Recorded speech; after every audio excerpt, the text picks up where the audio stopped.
Emanating from the wrestling capital of the world, Calgary, Dramatic Parks, Alberta, Canada, and broadcast to the world at www.stormwrestling.com and www.liveaudiowrestling.com. This is Storm Warning, your weekly audio check-in with Extreme Championship Wrestling superstar Lance Storm. From the wrestling capital of the world, Lance, how you doing today? I'm doing great. Hey, great promo last week on TNN. Vince, do you know how hard it is to get the belt off someone from Calgary? Ask Vince McMahon. Is that a Lance Storm original? Yeah, that was it was a line I had thought of before, and we were just sitting back getting ready to do promos, and I sort of, said that to Peach, and Paul just started laughing. Is that your promo? That's great. I'm like, well, I hope it doesn't get me heat. It's a half a rib on me as much as anybody else, I guess. It's more of a rib on you-know-who down the street there in Calgary. Well, yeah, but it's sort of a rib on myself, too, sort of saying that, I'm going to go down that same road.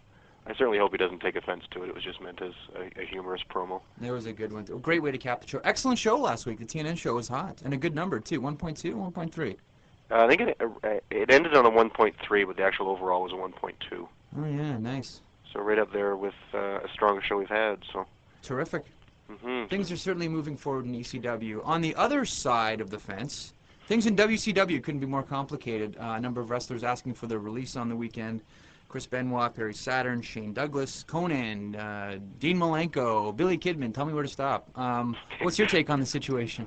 I could think of a lot of guys, if I was running the company, that I would rather give a release to than them. Right. It's going to be a real, downward spiral for that company, because I think, from what I've heard from different sources, it's like Bill Bush has got himself in a no-win situation. He's either got to, cave in on one end or the other, both of which are going to leave him in a bad light. So I don't know what he's going to do. And you know who's going to come out looking the best in all this is J.J. Dillon. Well, there you go. Someone's got to come out smelling like a rose, I guess. Yeah, no kidding. What were the boys backstage saying about what's happening in WCW on the weekend? Most people just couldn't believe it.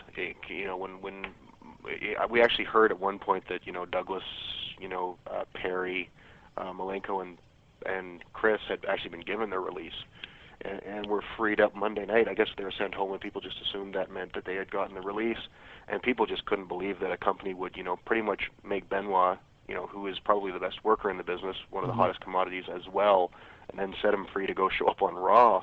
With an angle. With an angle built in, so it was just, unbelievable, and people were just, dumbfounded that, this was going to happen, and then they realized that, okay, it wasn't a done deal yet. They still don't know what they're doing as far as releases, but, our locker room, at least from my end, I think it's, very good from an ECW standpoint that, WCW just continues to falter and run into, backstage antics that just keep, infighting, and it's just, destroying itself from within, which leaves us with the, hopes of if, TNN would get off their butts and help promote our show, we could actually step up to number 2, solidly. Oh, yeah, you guys are all poised to take that, the next step. Yeah, if someone can just open up some purse strings and let it go. Is that company jinxed or what? I don't know whether there's been a curse put on it from way back or what, but it seems that there's always something, an inner struggle from within that, brings it down more than anything else. They've got a ton of talent, they've got, a ton of money, ton of production, they've got everything they need, but for some reason the recipe just keeps getting screwed up. I don't know whether they just, have too many cooks or whether they just have, bad ingredients or what, but for some reason it just doesn't mix well. Absolutely. Do you think this is a good move by the boys? The guys that asked for the release? It depends on whether they've got a job lined up or not. Right. Regardless of how unhappy you are, if you're unhappy in WCW, you're still making a darn good living. If you believe or for sure that you've got a job with Vince, then, stand up for what you believe in, if you can go make comparable money. If you're willing to come to ECW, you could have probably a far more enjoyable life and be involved in a good promotion, but you're probably not going to make the money. So it's a really tough call. I think you do have to stand up for what you believe in. And as far as releasing Vince Russo, I back anyone that stands up to an ultimatum. If in fact Russo gave Bill Bush an ultimatum, I would support anyone that won't put up with that. And if it required firing him, even if that's a mistake, I'll back anybody that stands up to an ultimatum. What did you think of Vince Russo's product? I haven't seen it a lot. I don't like the fact that it's very, very thin on wrestling. I think he's got a lot of good points and a lot of interesting stories. He just needs someone to keep the wrestling end of it. Keep the wrestling finishes, keep the interest in the match as well. Perhaps a guy like a Terry Taylor or somebody who, obviously has a lot of years of wrestling knowledge could keep him alive. I think that's what Vince did well, because Vince knew wrestling. He knew, he's a great guy at booking finishes and stuff. So I think he, complimented Russo really well, and Russo hadn't got that yet in Atlanta. But, still, he's only a couple months in. You can't condemn or condone a guy on that short period of time. Do you know if Paul's phone is ringing on the weekend when some of the guys ask for their releases? It wouldn't surprise me, just, knowing that way they've got at least a safe, good source of income coming. It's like, okay, I don't want to talk to Vince because you run into, a lot of legal problems this way. I might be able to talk to someone who I consider a friend and just sort of test the waters and see if, Right. if I get out of here, can I, or even just, finding out in case a conditional release comes out like what Raven got from my impression. Guys might have just wanted to know where they stood on all fronts. So I wouldn't be surprised if a few people had their phones calling Paul. Really interesting situation stemming from what happened with the Vince Russo rollerball on the weekend. 3 guys ended up turning down the WCW title, the heavyweight strap. First of all, they wanted to put it on Ric Flair. He said no, he didn't want to come back that way. They offered the title to Kevin Nash. Nash said it would be bad politically with the boys if he was named to the booking committee and then took the title. So then they flipped it to Benoit, and then Benoit said, you know what, I don't want it. I'm a man of integrity, and my word and my integrity means more to me than the title. Can you believe that 3 guys in the same weekend said no to the heavyweight championship of the world? It's amazing. It's usually like pulling teeth to get guys to do a job, and then you find out it's like pulling teeth to get someone to go over for a title. Yeah. It's really backwards as far as what's supposed to be going on in this business. But I can certainly understand each person's reasoning behind it. But I think stripping Brett of it in the first place was the biggest mistake. Did they strip Jarrett or no? They stripped Jarrett, and then they gave it back to him on Monday. See, that's just Because classic Nash, wrestling, yeah. double standard. It's like if you have to take it off Brett because he's got a concussion and he's out, then you have to take it off Jarrett too. When the belt, the WWF, where am I thinking? The heavyweight belt there had meant so little for so long because it was just sort of in anarchy there for a bit. It's like it was starting to, at least in my opinion, get a little bit of credibility with Brett behind it. They should have just left it where it was. Right. He's probably only going to be off TV for a couple weeks. I would, assume he could fly again in a week or two and at least be doing promos. And then it's like, Brett's a good enough worker. He can have matches without taking too many bumps. He could probably be back in the ring in less than a month. And you can always say he's defended within 30 days as well. Yeah, which, people have certainly looked the other way on numerous times when it applied to them anyway. Like Hogan. Like lots of people. Moving along, let's talk about ECW a little bit. You guys were at the arena on the weekend. How did it work out? Really good. I didn't actually get to wrestle, unfortunately. We were up until about a couple minutes before we went out. We started the show. Jess and I were actually going to wrestle the Dupps in their farewell departure. That was quick. Yeah, no kidding. You break a guy's jaw, you get an offer from New York. Start cracking jaws. No kidding. I have to start doing really bad splashes and breaking people's jaws. But yeah, apparently they got a developmental from New York. Okay. From what I understand, the 2 big guys are going, but not the smaller guy. So what does he do now? I have no idea. I don't know whether he's going to end up with a job and they'll try to do something with him otherwise. I hazard to think we don't need a whole lot of more managers around, so he could be SOL. I don't know. But the last minute they decided, we're not going to have that match. I don't know whether Paul was concerned that, PJ and I would get a broken jaw and people would be, deprived of the worst catchphrase in the business. Oh, no, why do you say that? That's just a rib on the sheets, because apparently a couple sheets have been ribbing PJ that his catchphrase is the worst in the business. I read that on in the Observer a couple weeks ago. Yeah, well, Meltzer doesn't like much, I guess. So. Well, he loved your last pay-per-view, that's for sure. Well, yeah, unlike the guy from Slam Wrestling in Toronto. Yeah, I know him personally. I can't believe that John would do that. He totally buried the pay-per-view. The only guy I've talked to that didn't like the show was him. I don't know what he was watching. I don't know, but nonetheless, we move on. At the same show, Jerry Lynn getting a sprained ankle. Yeah, well, actually, that was wasn't at the arena. That was the night before in Connecticut, which was a phenomenal show. They sold the place out. Really good, lively crowd. He did just a crossbody off the top rope, I believe, onto Big Sal, and Sal caught him with the crossbody. As they took the bump back, Jerry went to step down, to put his foot down on the floor and stepped on Sally's foot instead and rolled it. He thought he broke it because he's broken his ankle before, I think the other one, and he thought it was broke. When he went to the hospital, they said, no, it's just a severe sprain. Said that he had actually broken it previously that he didn't know about. I think they said he had quite a few bone spurs in his ankle, and that he obviously is going to have to be off it for a while.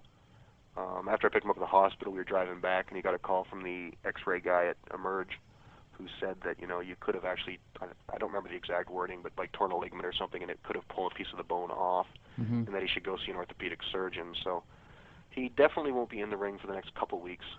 Hopefully in a month. He'll be back in a month? I would like to think so. I would think 4 to 6 weeks at the most. He'll be back with a lot of tape, but he'll be back. As long as he's back for the next pay-per-view. Yeah. Because he is gold on pay-per-views every time, that guy. Well, he pretty much gives you a good match every night he goes out there. So. Yeah. Something surprising at the arena. You guys look like you're already giving away Awesome and Rob Van Dam.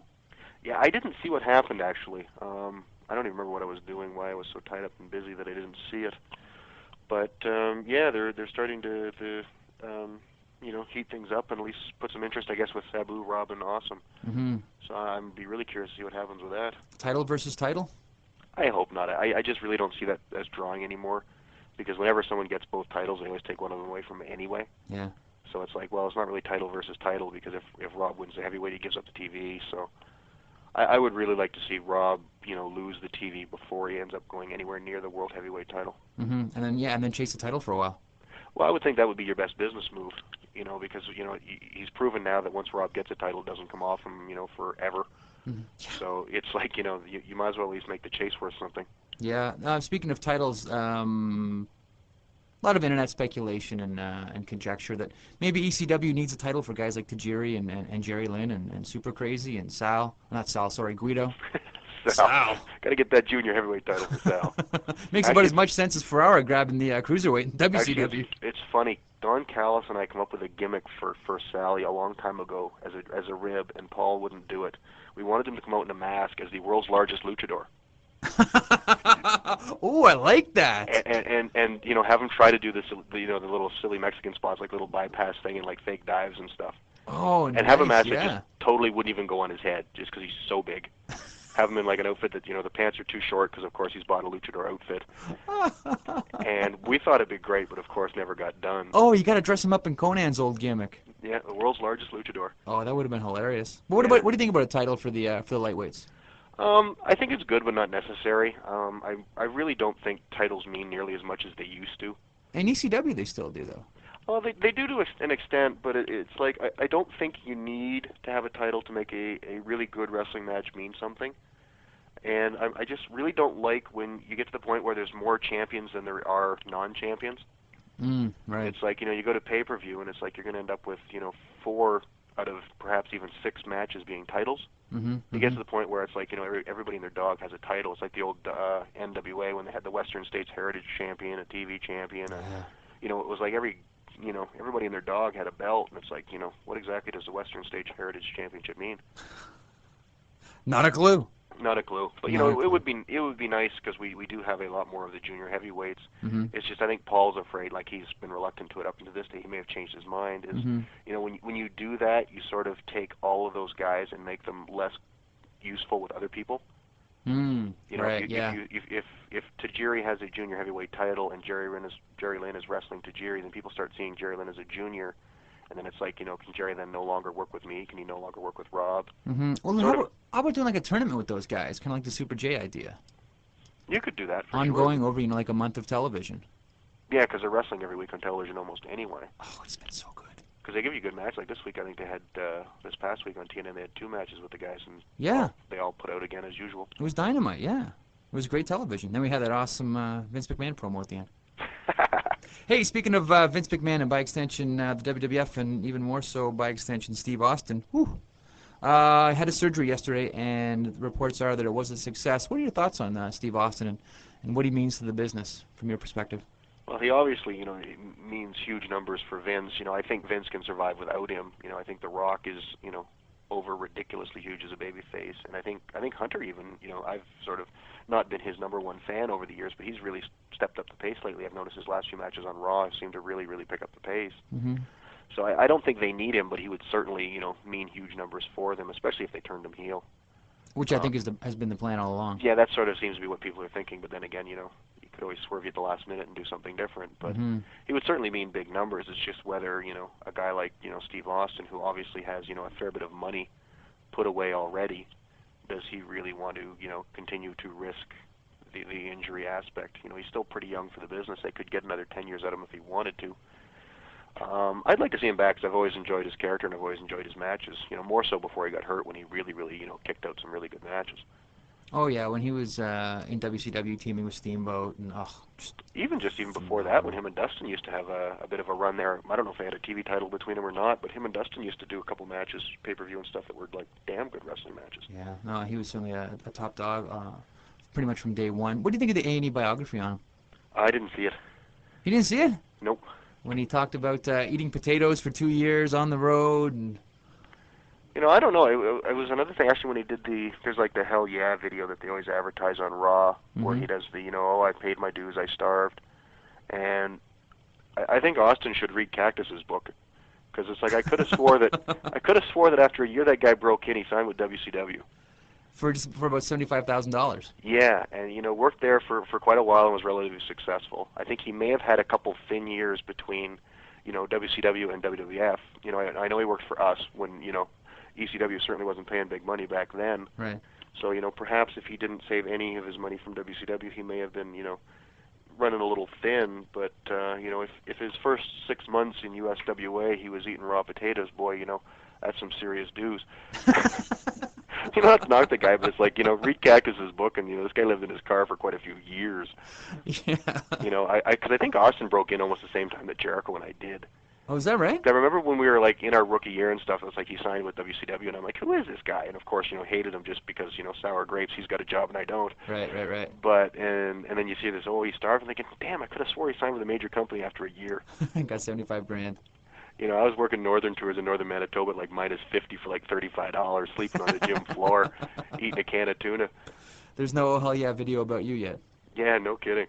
Hey, I couldn't believe my eyes yesterday. Flipped on the TV, saw Ric Flair with Regis and Kathy Lee, and oh my God, he announced he's considering to run for the governor of North Carolina. Lance, when it's over for you, you going to run for premier of Alberta? Yeah, move over Ralph Klein. No, politics certainly isn't my cup of tea. I wouldn't be surprised to see Ric Flair win, actually.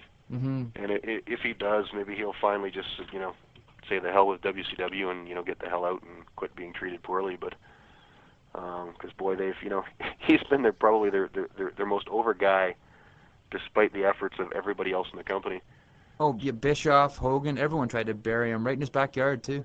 Oh, I know. They committed him to an insane asylum. They basically had him lose to everybody in their dog, and he's still over more than anybody else. Yeah. Despite efforts. Yeah. It's phenomenal. Yeah, it's amazing how well the memory of wrestling fans can be, because he was the man for so long, but quite a while ago. And no matter, if you had never seen wrestling before 5 years ago, you'd think this guy's a joke. Mm-hmm. You'd realize that he has talent, but it's like, why is this guy being treated so badly? Well, we get that from a lot of younger fans who are just sort of new to the game. They're like, well, why do you guys, mark out for Ric Flair so much? It's like he's an old guy, he's a big loser, he's old, he's done. He still takes backdrops and he's 50. That's why I mark out for him. It's unreal, eh? And he can the man takes pride in what he does. And he can still cut the best promo in the biz when he's inspired. Exactly, and pull out a Flair Steamboat tape and tell me why he wasn't the best. Oh, no, in '89? Oh.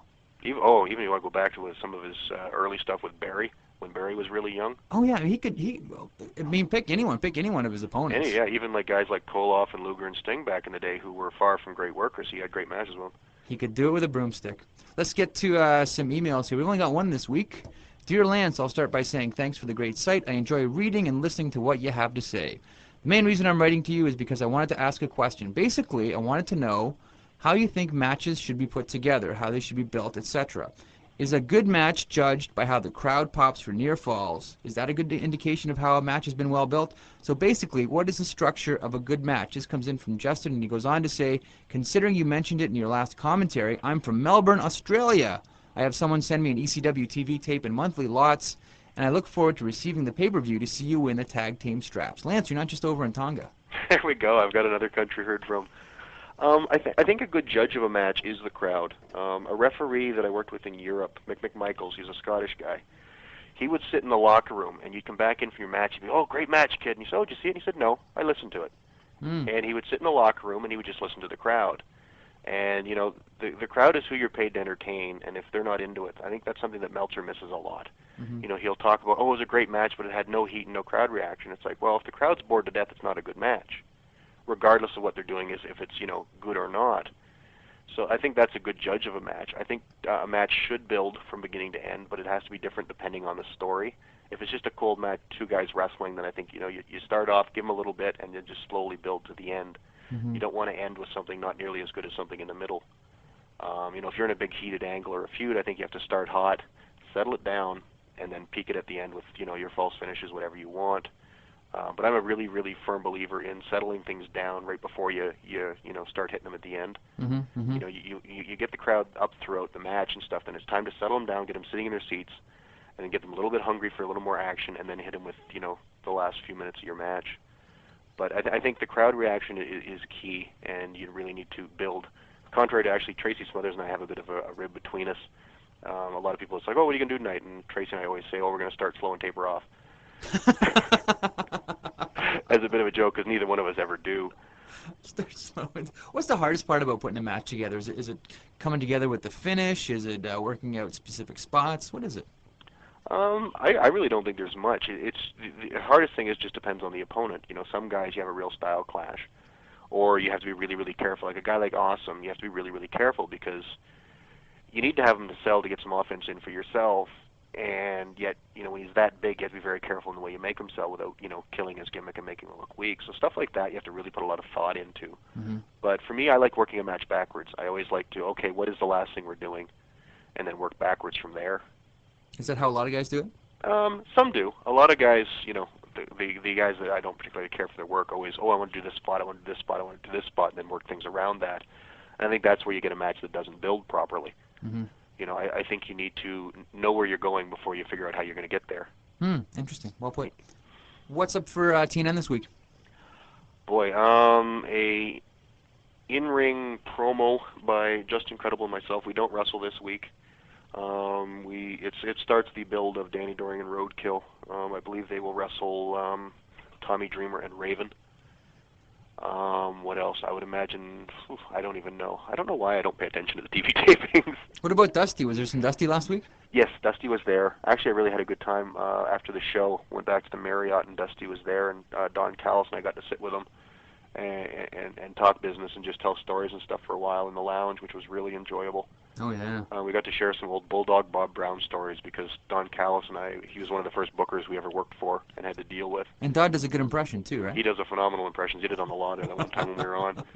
And so it was interesting to sort of double-check some of Bob's stories with a guy that was there. And it was nice to know that we weren't the only person that disliked Bob Brown.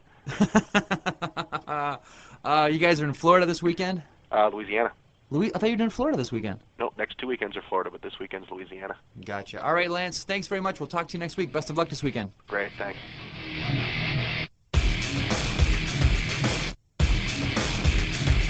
Fans, if you want Lance to answer your questions on this show, email us at lancestorm@home.com.